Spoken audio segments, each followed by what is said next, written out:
नमस्कार, मी धन्यता सोनकांबळे. आपण पाहत आहात नागराज न्यूज. जय महाराष्ट्र शासकीय निमशासकीय कर्मचारी संघटनेच्या आंदोलनाला विविध संघटनेच्या वतीने पाठिंबा. राज्यातील कर्मचाऱ्यांच्या विविध प्रश्नांसाठी गेली 3 दिवसापासून सुरू असलेल्या या आंदोलनाला महाराष्ट्र राज्य कास्ट्राईब महासंघ व ग्रामपंचायत अधिकारी संघटना यांच्या वतीने पाठिंबा देण्यात आला.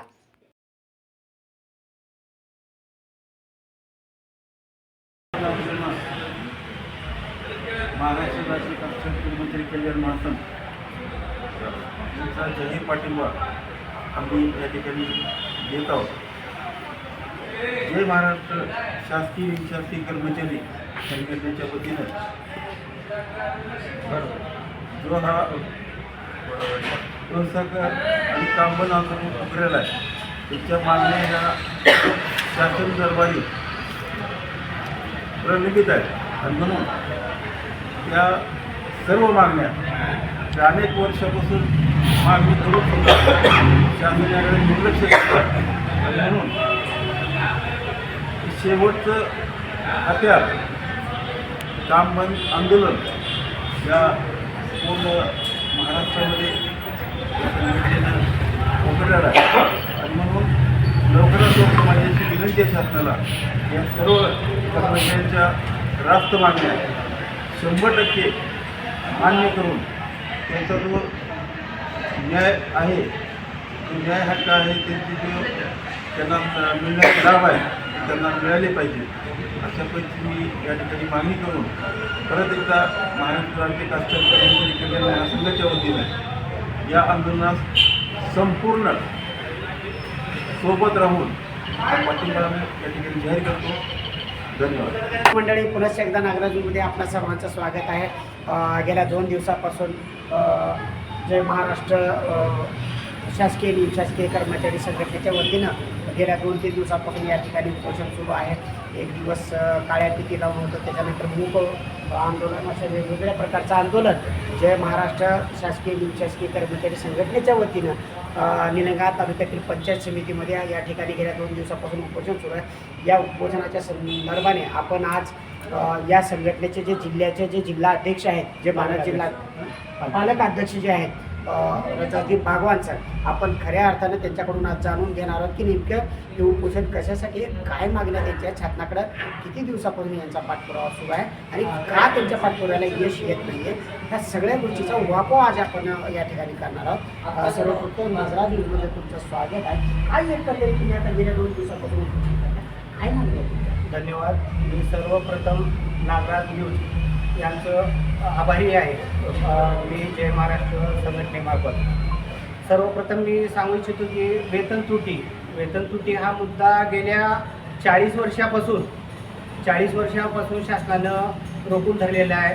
इतर कॅडरचे जे आहेत आता 40 वर्षाचं जर आपण बघितलं, अभ्यास केलं तर 5-5, 6-6 वेळेस वेतन त्रुटी दूर झालेली आहेत.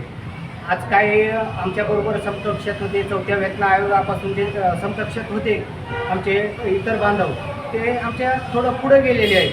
आणि मागं जे आमचे ग्रामसेवक बंधू आहेत, त्यांनी जे 2 पदाचं एकत्रीकरण करून घेतलं, त्याच वेळेस आम्हाला जाग आली की बाबा आपली बी 4 पदं आहेत. 4 पदापैकी कनिष्ठ लिपिक, वरिष्ठ लिपिक आणि अधीक्षक कक्षाधिकारी हे 2 पदं ठेवायचं म्हणजे आपल्याला प्रमोशनचं जे पदोन्नती स्तर म्हणता येते ते कमी होईल. आणि रिटायरमेंट जे आहे, आपण जे कनिष्ठ लिपिक म्हणूनच रिटायर होतो ते भविष्यात चालून हे व्हिडिओ म्हणूनही आपल्याला होता येईल ह्या बेसवर. आणि आम्ही आमचे ग्रामसेवक बंधू जे होते, आज ग्रामसेवक अधिकारी आहेत, त्याच बेसवर आम्ही आमचं जे पदनाम बदलण्याचं निश्चित केलं. आणि आज विकास अधिकारी आम्ही आमच्या कनिष्ठ लिपिक, वरिष्ठ लिपिक भेदभाव न करता कनिष्ठ लिपिक, वरिष्ठ लिपिक, अधीक्षक, कक्षाधिकारी 4 पदाची गरज नसताना 4 पदं येतात. बरं, हा एक छोटासा प्रश्न आहे. सध्या अनेक संघटना, वेगवेगळ्या संघटना, S4 असेल, S6 असेल, S10 असेल, S12 असेल, किंवा काय नेमकी S10, 12 असा काय प्रकार आहे नेमका, आणि त्याच्यामुळे तुम्हाला काय फायदा होणार आहे का नुकसान? नाही, निश्चितच फायदा होईल. आणि शासनानं ते अगोदर शैक्षणिक बेसवर 4थी पास, 10वी पास, 12वी पासवर जे वेतन ठरवून दिले होते ते अगोदर लिपिक 10वी पासवर होते. आज ग्रॅज्युएशनवर आहे. आता आपल्याला तलाठी बंधूचं जर आपण विचार केलं ते ग्रॅज्युएशनवर भरती आहे, आपली ग्रॅज्युएशनवर भरती आहे. तर आपलं जुनंच स्केल चालू आहे. लिपिक बंधवाचं जे आहे जे 40 वर्षापूर्वी होतं 4थ्या वेतनात, तेच आपल्याला जुनं स्केल देण्यात येत आहे.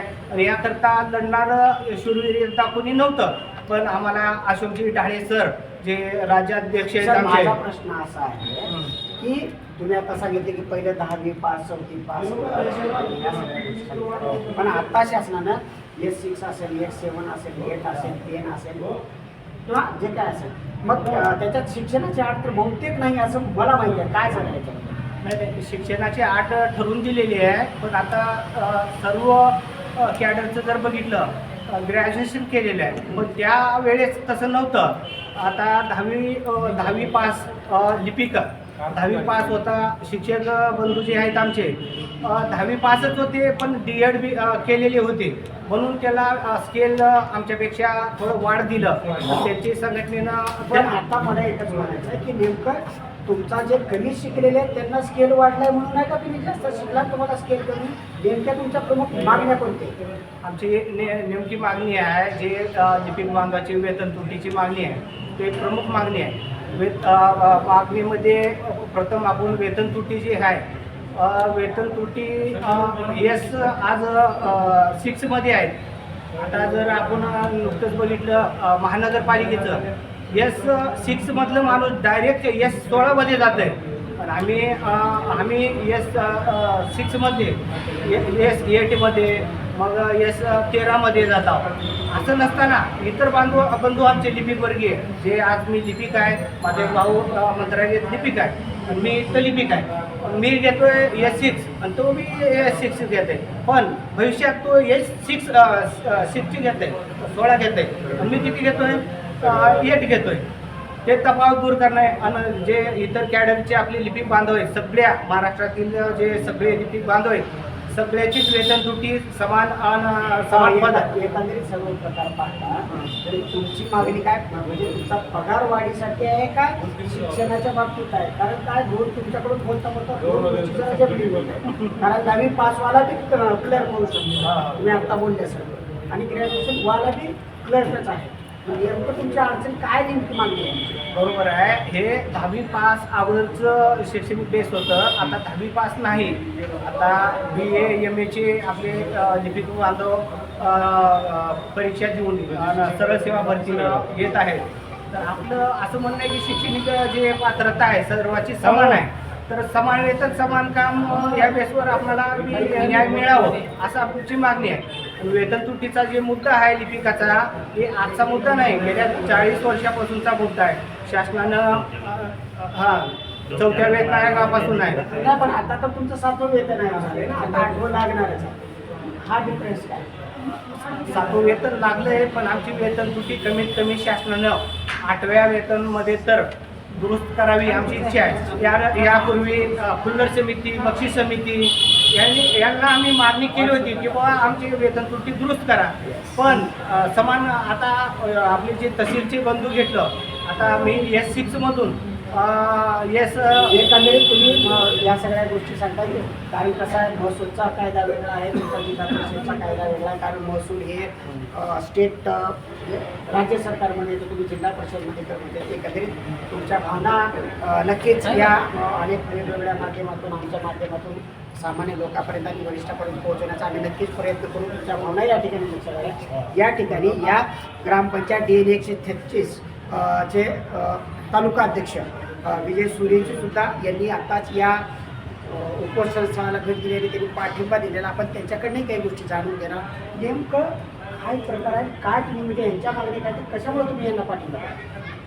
नेमकं काय कालपासून जो म्हणजे लिपिक वर्गीय जय महाराष्ट्र लिपिक वर्गीय अधिकारी कर्मचारी संघटना यांचा असहकार व बेमुदत आंदोलन, याच्यानंतर यांचा टप्पेवाईज काम, आता सध्या काम बंद पण आंदोलन चालू आहे. याच्यानंतर 22 तारखेच्या नंतर यांचं काम बेमुदत आंदोलन चालू होणार आहे.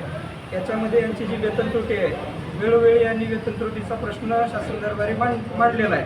पण त्यांना चौथ्या वित्त आयोगापासून ते आज रोजी 7व्या वित्त आयोगापर्यंत त्यांची वेतन त्रुटी दूर झालेली नाही. अशाच प्रकारे ग्रामपंचायत अधिकारी संघटनेची पण होती, त्याच्यामध्ये पण काही तफावती आहेत. त्याच्या पण ह्या 8व्या वेतन आयोगामध्ये तफावती दूर व्हाव्यात यासाठी त्यांचं हे जे आंदोलन चालू आहे, यांच्या मागण्या ह्या रास्त आहेत, न्याय मागण्या आहेत व शासनाने याचा विचार करावा आणि यांना न्याय मिळवून द्यावा.